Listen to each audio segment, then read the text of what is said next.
The sickening crack of metal against concrete shattered the peaceful afternoon silence of Maple Grove subdivision.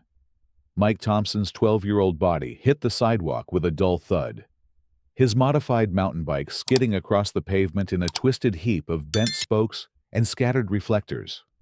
Blood trickled from his scraped palms and knees as he groaned, trying to push himself up from the unforgiving ground. 30 feet away, Karen Whitfield stood behind her pristine white picket fence, her thin lips curved in a satisfied smirk that she quickly masked when other neighbors began rushing toward the scene.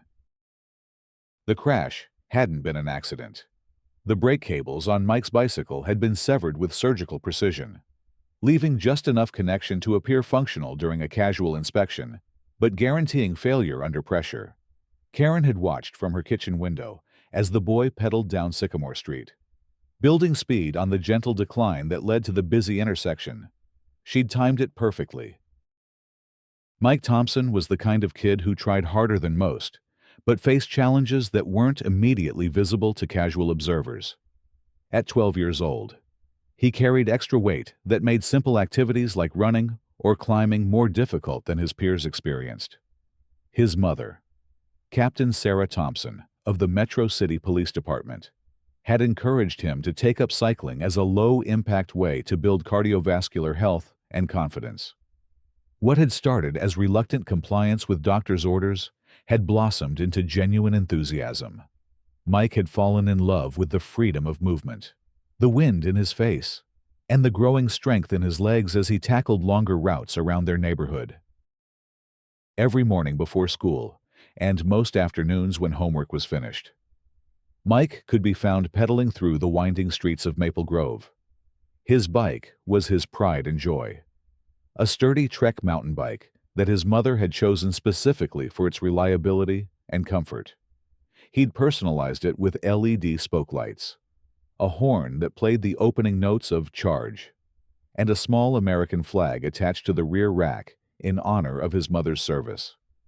The neighbors had grown accustomed to the gentle whir of his tires on asphalt and the cheerful ding of his bell as he navigated around parked cars and pedestrians. Most residents of Maple Grove found Mike's dedication admirable. Mrs. Patterson from Elm Street often waved from her garden as he passed. The elderly Mr. Chen had taken to timing his evening walks to coincide with Mike's routes, offering words of encouragement and discussing the boy's progress with obvious pride. Even the teenage Rodriguez twins, typically absorbed in their own social dramas, had begun nodding acknowledgement when Mike pedaled past their corner hangout spot. Karen Whitfield, however, saw something entirely different when she observed Mike's daily rides. As the self-appointed guardian of Maple Grove's property values and community standards, she perceived his presence as a threat to the pristine image she'd worked tirelessly to cultivate. In her mind, Mike's weight made him an unsuitable representative of their upscale neighborhood. She convinced herself that his bicycle, carrying what she considered excessive load, was causing microscopic damage to the subdivision's carefully maintained sidewalks and bike paths. The first complaints had been subtle, almost polite. Karen had approached other homeowners during the monthly HOA meetings with carefully worded concerns about excessive wear on community infrastructure and potential liability issues with non-standard bicycle usage. She'd presented her arguments with the confidence of someone accustomed to having her opinions respected, backed by carefully selected photographs of minor cracks in sidewalk panels that she attributed to Mike's cycling habits. "I'm not saying the boy doesn't have a right to exercise," Karen had explained to a small group of neighbors gathered in the community center's beige-carpeted meeting room. "But we have to consider the long-term impact on our property values. Insurance companies take note of these things. Damaged infrastructure leads to special assessments, and special assessments lead to decreased home values." The response had been lukewarm at best. Several attendees had pointed out that the sidewalk damage Karen highlighted appeared consistent with normal settling and weather-related wear, rather than bicycle-induced stress. Others had questioned whether targeting a single child's recreational activities was appropriate for an HOA that prided itself on community inclusiveness. Sarah Thompson had attended that meeting, still wearing her police uniform after pulling a double shift that had ended just an hour before the gathering began. She listened quietly to Karen's presentation, taking notes in the small spiral notebook she carried for official business. When called upon to respond, her voice had carried the measured authority of someone accustomed to diffusing volatile situations. "I appreciate Mrs. Whitfield's concern for our community infrastructure," Sarah had said, rising from her folding chair with the fluid motion of someone in excellent physical condition. "However, I'd like to point out that the areas of sidewalk damage she's identified are actually scheduled for routine maintenance by the city's Public Works Department. I confirmed this with the Infrastructure Division earlier today. The damage predates my son's cycling activities by several years." Karen's face had flushed red at this correction, but she'd maintained her composure. "That may be true, Captain Thompson, but ongoing stress accelerates deterioration. We're simply being proactive in protecting our investment." "I understand the desire to be proactive," Sarah had replied evenly. "But targeting a single resident, especially a minor, based on speculation rather than evidence, crosses the line from community oversight into harassment. I trust that won't be an issue going forward." The meeting had ended without formal action, but Karen's humiliation had been complete. Several neighbors had approached Sarah afterward to express support for Mike's cycling and to distance themselves from Karen's complaints. The incident had established clear battle lines in what would soon escalate into something far more serious than a simple neighborhood disagreement.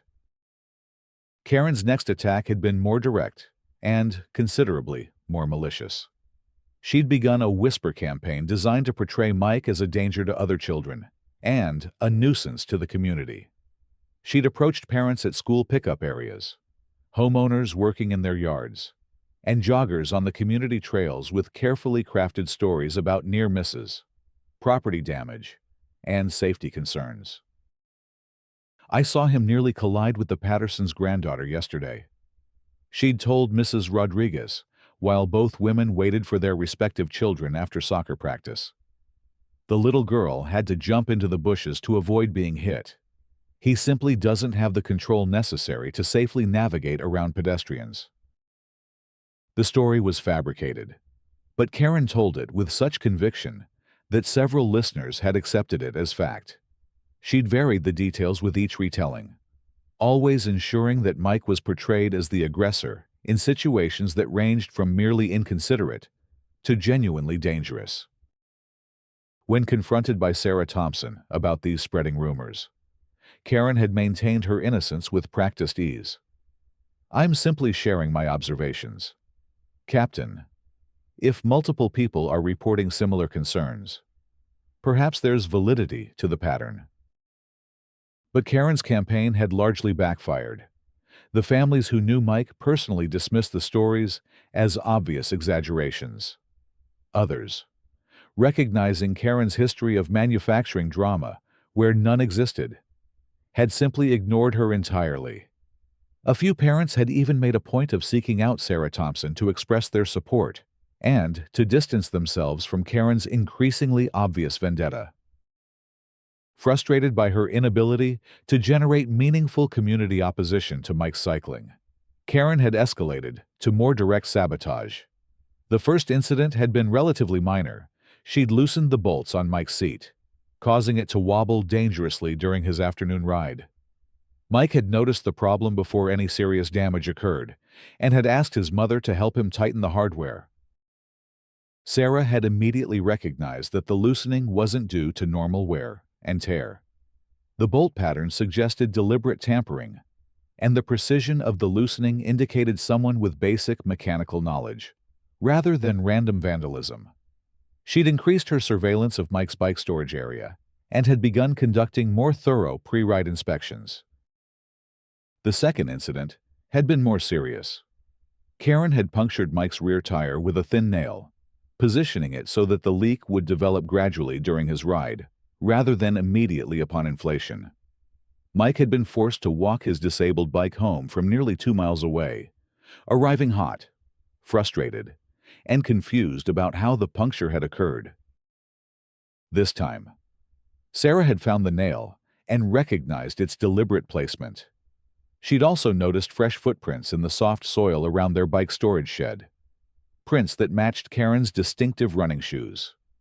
The evidence was circumstantial, but compelling, and Sarah had begun documenting each incident with the thoroughness of someone building a criminal case.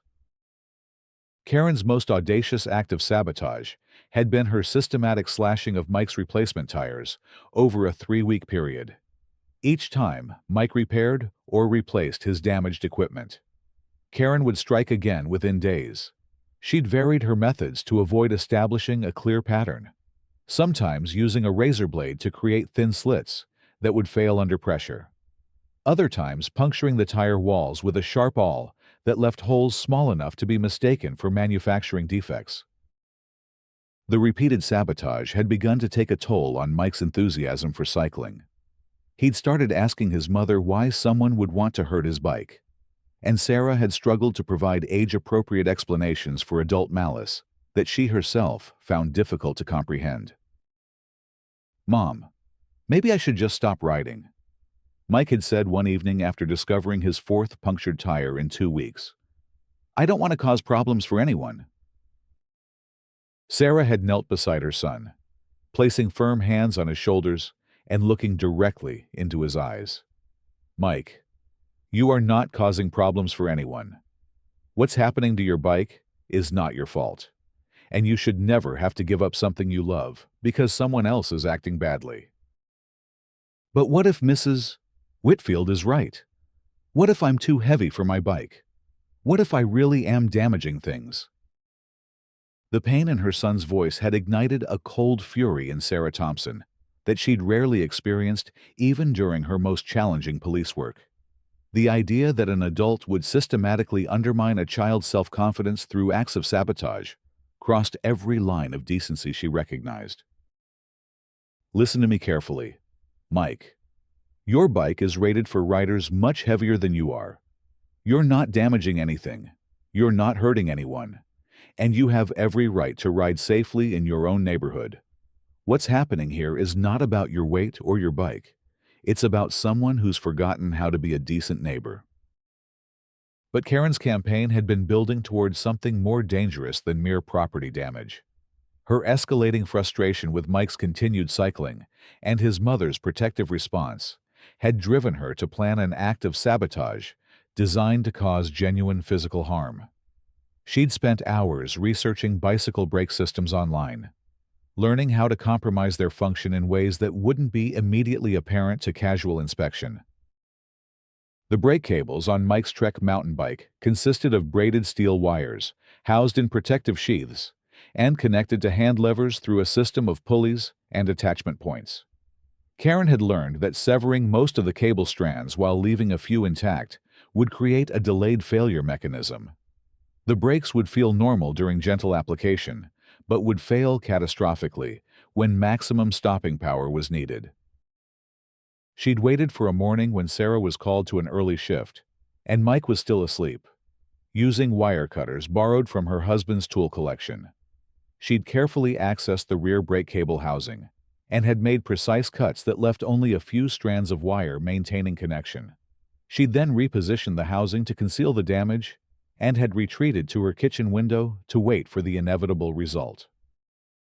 Mike had discovered the sabotage in the most dangerous possible way, approaching the intersection of Sycamore Street and Maple Grove Boulevard at moderate speed. He'd applied his rear brake to slow for the stop sign, instead of the familiar resistance and gradual deceleration. The brake lever had snapped to the handlebar with no effect whatsoever. His front brake alone hadn't provided sufficient stopping power, and his bike had carried him directly into the intersection, despite his desperate attempts to control his speed.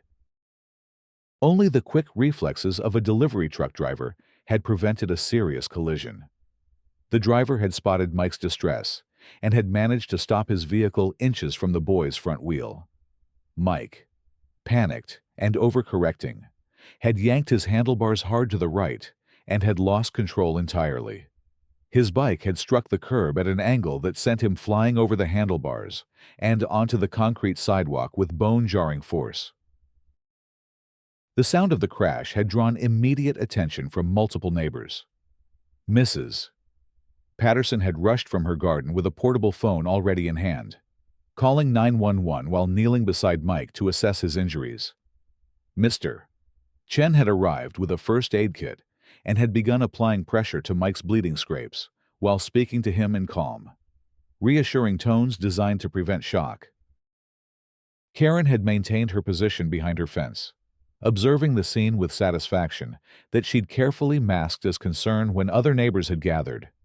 She'd even approached the group to offer assistance, playing the role of worried community member with practiced ease. "Oh my goodness, what happened?" she'd asked, her voice pitched at exactly the right level of distress to sound genuine without seeming overly dramatic. His brakes failed, the truck driver had explained, still visibly shaken by the near collision. "Kid was trying to stop but couldn't slow down at all. Lucky I saw him coming, or this would have been a lot worse." Karen had nodded sympathetically while internally celebrating the success of her sabotage. These bikes really aren't designed for riders of his size. Perhaps this will convince his mother to consider safer alternatives. The comment had drawn sharp looks from several neighbors, but before anyone could respond, Sarah Thompson had arrived on the scene. She'd been in the middle of a routine patrol when the emergency call had come through the dispatch system, and she'd recognized her home address immediately. Her patrol car had covered the distance from downtown in record time, emergency lights flashing and siren wailing. Sarah's first priority had been her son's welfare. She'd conducted a quick but thorough assessment of his injuries, determining that, while painful and frightening, the cuts and bruises weren't life-threatening. Mike had been conscious and responsive, more embarrassed by the attention than seriously hurt. But Sarah had insisted on a hospital evaluation to rule out concussion or internal injuries. Her second priority had been the bike itself. While paramedics were cleaning and bandaging Mike's scrapes, Sarah had conducted a detailed examination of the failed brake system. What she'd found had confirmed her worst suspicions about the escalating sabotage campaign. The brake cable housing showed clean cuts that could only have been made with sharp tools.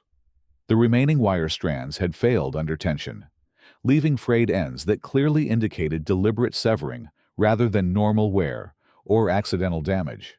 The precision of the cuts and their concealed location eliminated any possibility of vandalism or random tampering.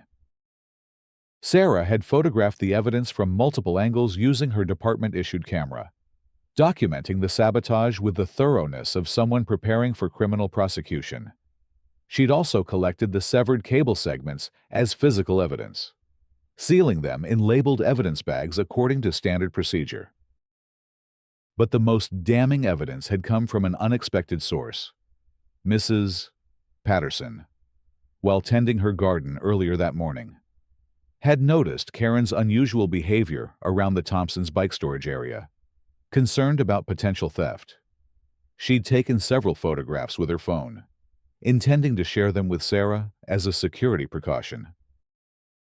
The photographs clearly showed Karen kneeling beside Mike's bicycle, with tools in her hands, working on the brake cable assembly with focused concentration.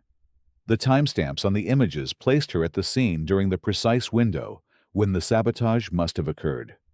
The evidence was incontrovertible.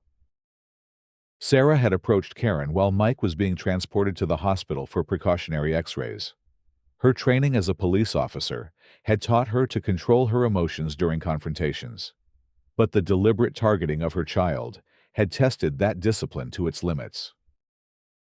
"Mrs. Whitfield, I need to speak with you about this morning's incident." Karen had maintained her facade of innocent concern, but Sarah had detected subtle signs of nervousness in her body language and vocal patterns. Of course. Captain Thompson. I'm so sorry about Mike's accident. These things happen when children use equipment that's really not appropriate for their circumstances. This wasn't an accident. Mrs. Whitfield. Someone deliberately sabotaged my son's bicycle by cutting the brake cables.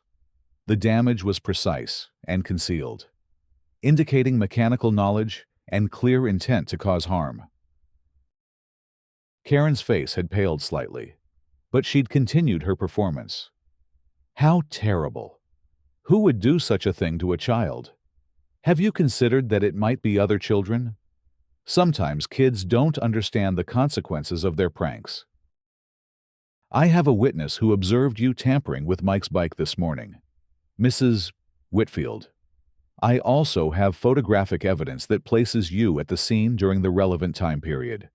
This investigation is moving beyond neighborhood disputes into criminal territory. For the first time, cracks had appeared in Karen's composed demeanor. Her voice had risen slightly in pitch, and her carefully maintained posture had become more defensive. That's ridiculous. I would never hurt a child, no matter how inappropriate his activities might be for our community. The evidence suggests otherwise. I'm recommending that the district attorney's office review this case for potential charges of reckless endangerment, criminal mischief, and assault. Those are serious felonies, Mrs. Whitfield, especially when they involve targeting a minor. Karen had realized that her position was becoming untenable, but rather than backing down, she'd chosen to escalate her rhetoric. You're overreacting. Captain Thompson, your son's weight makes him a danger to himself and others when he's on that bicycle. Someone needed to intervene before a real tragedy occurred. I was protecting the community. The admission had been exactly what Sarah needed to confirm criminal intent. Karen had essentially confessed to deliberate sabotage while attempting to justify her actions as community protection. The statement would be devastating in any subsequent legal proceedings. But Sarah had decided that criminal charges alone weren't sufficient to address the damage Karen had inflicted on her son's confidence and sense of safety. She'd also recognized that Karen's pattern of escalating harassment suggested she wouldn't be deterred by private warnings or informal resolutions. A public confrontation would be necessary to fully expose Karen's behavior and to protect other potential victims from similar treatment. The monthly HOA meeting scheduled for the following week had provided the perfect forum for such a confrontation. Sarah had spent the intervening days gathering additional evidence, interviewing witnesses, and consulting with the district attorney's office about the strongest possible charges. She'd also worked with Mike to rebuild his confidence and to help him understand that Karen's actions reflected her own character flaws rather than any legitimate criticism of his cycling activities. The community center had been more crowded than usual for the September HOA meeting. Word of Mike's accident and the subsequent investigation had spread throughout Maple Grove, generating intense interest in what many residents expected to be an explosive confrontation. Karen had arrived early, positioning herself in the front row with a stack of documents that she'd prepared to support her contention that Mike's cycling posed ongoing safety hazards to the community. Sarah had entered the meeting room in full dress uniform, her badge and service ribbons clearly visible to emphasize her official capacity. She'd carried a briefcase containing evidence files, witness statements, and legal documents that would transform the evening from routine community business into something resembling a criminal proceeding. The meeting had begun with standard agenda items, budget reviews, landscaping proposals, and routine maintenance discussions. But the tension in the room had been palpable as residents waited for the inevitable confrontation between Sarah and Karen. When the floor had finally been opened for new business, Karen had immediately stood to address the assembly. Fellow residents, we need to discuss the ongoing safety hazards created by inappropriate use of our community infrastructure. Recent events have demonstrated that some recreational activities pose unacceptable risks to persons and property. Her prepared presentation had included enlarged photographs of sidewalk cracks, theoretical calculations about stress loads, and citations from liability insurance policies that she'd researched online. She'd spoken with the confidence of someone accustomed to having her concerns taken seriously by community groups. The incident involving young Mike Thompson last week illustrates exactly what I've been warning about. When equipment fails under excessive load, the results can be catastrophic. We have a responsibility to prevent such accidents through reasonable restrictions on activities that exceed normal safety parameters. Several residents had shifted uncomfortably in their seats, recognizing that Karen was essentially blaming Mike for his own injuries while ignoring the sabotage that had actually caused the accident. But before anyone could interrupt, Sarah had risen from her seat and had approached the front of the room with purposeful strides. "Mrs. Whitfield, with respect, your characterization of last week's incident is both inaccurate and deeply offensive. My son's bicycle didn't fail due to excessive load or equipment limitations. It failed because someone deliberately sabotaged the brake system, with the clear intent of causing exactly the kind of accident that occurred." The room had fallen completely silent as Sarah had opened her briefcase and had begun displaying the evidence she'd collected. High-resolution photographs of the severed brake cables had been passed among the assembled residents, generating gasps of shock and murmurs of outrage. The brake cables were cut with precision tools in a manner designed to cause delayed failure. The sabotage was carefully concealed to avoid detection during casual inspection. This wasn't vandalism or an accident, Mrs. Whitfield. This was a deliberate attempt to injure a 12-year-old child. Karen had attempted to maintain her composure, but her face had flushed red as the implications of Sarah's presentation had become clear. "Captain Thompson, you're making serious accusations without sufficient evidence. Anyone could have tampered with that bicycle." "Actually, Mrs. Whitfield, I have abundant evidence identifying the person responsible for this sabotage." Sarah had then displayed the photographs Mrs. Patterson had taken, showing Karen kneeling beside Mike's bicycle with tools in her hands. The timestamps and GPS coordinates embedded in the digital images had eliminated any possibility of mistaken identity or coincidental timing. The collective gasp from the assembled residents had been audible throughout the community center. Several people had stood from their seats to get better views of the photographic evidence, and angry conversations had broken out as the reality of Karen's actions had become undeniable. Karen had realized that denial was no longer possible, but rather than accepting responsibility, she'd chosen to double down on her justifications. "Fine, yes. I disabled the brakes on that bike. Someone had to take action before that boy seriously injured himself, or someone else." His mother refused to listen to reasonable concerns about community safety. The admission had stunned even Sarah, who'd expected Karen to maintain her innocence despite the overwhelming evidence. The confession, delivered in front of dozens of witnesses, had eliminated any remaining legal uncertainty about criminal charges. "Mrs. Whitfield, you just confessed to reckless endangerment of a minor, criminal mischief, and assault. Those are serious felony charges that carry potential prison sentences. I'm placing you under arrest at this time." Sarah had produced handcuffs from her duty belt and had begun the formal arrest procedure, while Karen had continued her tirade about community safety and parental responsibility. The other residents had watched in fascination and horror as their HOA meeting had transformed into a criminal arrest proceeding. "You have the right to remain silent. Anything you say can and will be used against you in a court of law. You have the right to an attorney. If you cannot afford an attorney, one will be provided for you." Karen had continued protesting her innocence of any wrongdoing, even as the handcuffs had clicked into place around her wrists. "This is harassment. I was protecting the community from a dangerous situation. You're abusing your authority because you can't accept legitimate criticism of your son." But her protests had fallen on deaf ears. The assembled residents had seen the evidence, heard her confession, and witnessed her complete lack of remorse for actions that could have seriously injured or killed a child.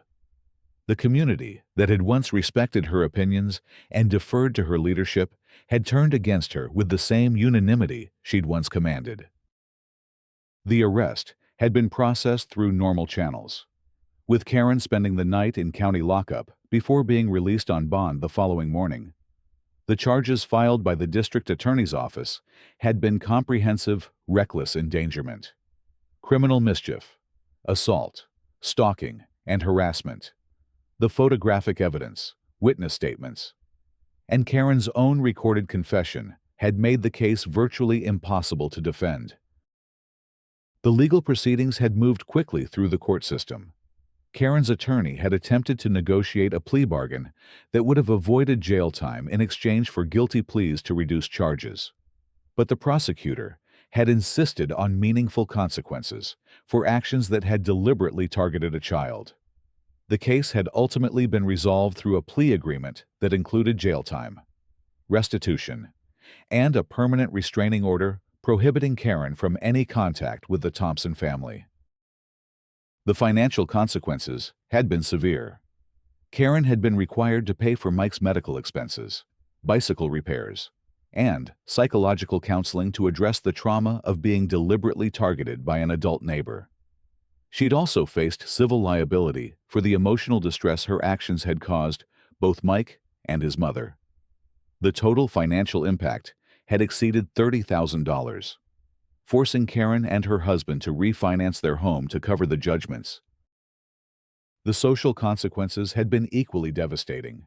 Karen's arrest and conviction had been covered extensively by local media, generating widespread outrage about an adult who had deliberately endangered a child over trivial neighborhood complaints. Her employer, a prestigious accounting firm that valued its reputation for ethical conduct, had terminated her employment immediately upon learning of the charges. Her husband, embarrassed by the negative publicity and unable to defend his wife's actions, had filed for divorce within months of the conviction. The HOA had moved quickly to distance itself from Karen's actions and to implement new policies preventing similar harassment campaigns. She'd been permanently banned from holding any leadership positions within the community organization and had been stripped of her voting rights on issues involving individual residents. The board had also passed a comprehensive anti-harassment resolution that explicitly protected residents' rights to reasonable recreational activities without interference from neighbors. For Mike Thompson, the resolution had been both satisfying and healing. His injuries had healed completely within weeks, and his confidence had been restored through the overwhelming support he'd received from neighbors who'd been appalled by Karen's actions. The community had rallied around him with donations to replace his damaged bicycle and upgrades that made his rides safer and more enjoyable. The new bike had been a collaborative effort involving multiple families in Maple Grove. Mr. Chen had researched the latest safety equipment and had installed advanced lighting systems and reflective materials. The Rodriguez twins had contributed custom graphics and paint that transformed the bicycle into a work of art. Mrs. and Patterson had organized a community ride to celebrate Mike's return to cycling, with dozens of neighbors participating in a parade that had covered every street in the subdivision. Sarah Thompson had watched her son's recovery with pride and relief. The incident had tested both his resilience and her faith in community justice. But the outcome had strengthened their family bonds and had deepened their appreciation for neighbors who truly embodied the values of mutual support and protection. The case had also enhanced Sarah's reputation within the police department and the broader community. Her handling of a situation that involved both her professional responsibilities and her personal family had demonstrated the kind of balanced judgment and ethical conduct that made her a role model for other officers. She'd been commended by her superiors for building a thorough case while maintaining appropriate procedural safeguards, even when her own child was the victim. 1 year after Karen's arrest, Maple Grove had transformed into the kind of community it had always aspired to be. Children rode bicycles safely on well-maintained paths. Neighbors looked out for each other's welfare, and community meetings focused on constructive improvements rather than personal grievances. The subdivision had developed a reputation for inclusiveness and mutual support that attracted new families seeking environments where their children could thrive without fear of adult harassment. Mike Thompson, now 13 and significantly more confident, had become something of a local celebrity among neighborhood children. His story of overcoming deliberate sabotage through persistence and community support had inspired other kids facing their own challenges. He'd started leading informal group rides for younger children, teaching bike safety, and demonstrating that differences in size, speed, or ability didn't diminish anyone's right to participate in community activities. Karen Whitfield had moved away from Maple Grove shortly after her divorce was finalized, relocating to a distant suburb where her notoriety hadn't preceded her. The house she'd once maintained as a showcase of community standards had been sold to a young family with 3 children who filled the yard with laughter and activity that would have horrified its previous owner. The empty space where Karen's presence had once dominated community discussions had been filled by residents who approached disagreements with good faith and genuine concern for shared welfare. The HOA meetings had become collaborative sessions focused on improvement rather than enforcement, and the community center that had witnessed Karen's dramatic confession had been transformed into a venue for celebrations, educational programs, and social gatherings that brought neighbors together rather than driving them apart. On quiet afternoons when Mike pedaled through the winding streets of Maple Grove, his mother sometimes watched from their front porch and reflected on the lessons the experience had taught them both. Evil sometimes wore the mask of community concern, but it couldn't withstand the combined force of truth, evidence, and neighbors who refused to accept the targeting of innocent children. Justice might sometimes arrive slowly, but when it came backed by thorough investigation and community support, its impact could transform entire neighborhoods for the better. The sound of Mike's bicycle bell echoed through Sycamore Street as he completed another safe circuit of his beloved route, his laughter carrying on the afternoon breeze to neighbors who smiled and waved from their yards. The crash that had once shattered the peace of Maple Grove had ultimately strengthened the bonds that made it a true community, proving that even deliberate malice couldn't destroy the fundamental decency that connected neighbors who chose to protect rather than harm each other's children.